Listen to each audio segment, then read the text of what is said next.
price down to a net of anything between 10 and 60% below below list. Those prices, as I've just said, are confidential, so I don't know them. I can't share them. There's one or two that are in the public domain.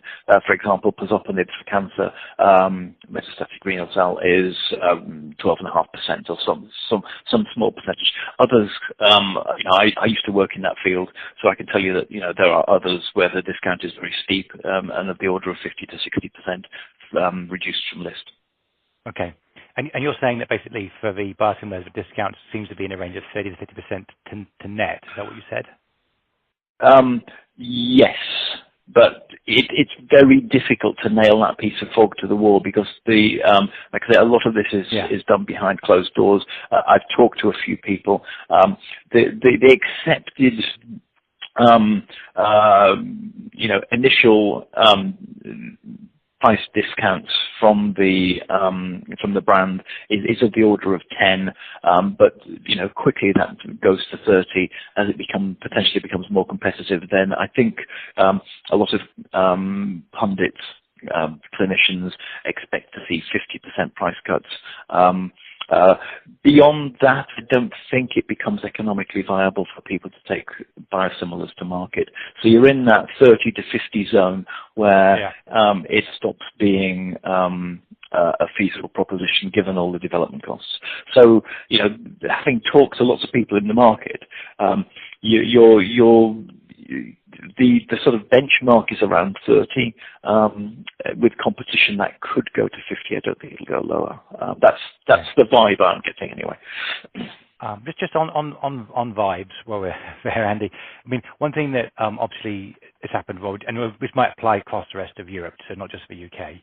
So obviously, I think infliximab, when it came out, well, it was apart from, I think Samsung had a biosimilar, but otherwise it pretty much had a clear runway for a couple of years. So our understanding was that they took quite a bit of market share, and their pricing was a discount, but it wasn't too huge to J&J's pricing. Sorry, you're breaking up. I didn't catch what you said there. I'm sorry. So in terms of the three biosimilars that I listed, infliximab or Remicade, whichever one, J&J's, when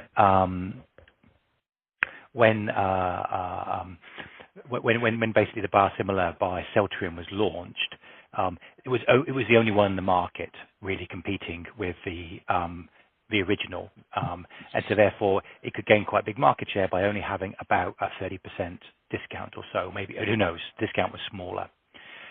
More recently, our understanding is, just last year, Rituxan came off, and you had a bunch of biosimilars launched at the same time. Particularly Sandoz is competing with Celltrion, and so I don't know if you have this level of detail, but whether the fact that the different market dynamic of one where you have a biosimilar on its own entering the market versus 2 or 3 biosimilars being launched at the same time meant that the price dynamic to begin with was much more aggressive. I don't know if you can pick that, anything to comment on that. Absolutely. I mean, that was kind of the message I was trying to give. So yes, if you've got one coming into the market, then that price may only go down 10%.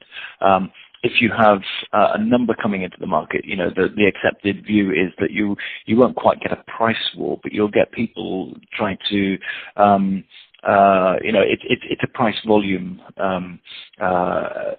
situation where to recover your costs you have to have sales, etc. And so companies will enter that market trying to win sales against the brand and other biosimilars. And so looking at volume, and new entrants into the market always have that difficulty of persuading clinicians to change allegiances away from the brand. Now, in some respects, that's assisted because the directive from the NHS is to, and sorry, we skipped the French and German market, but in Germany you have quotas for biosimilars in some of the regions, and those can go up to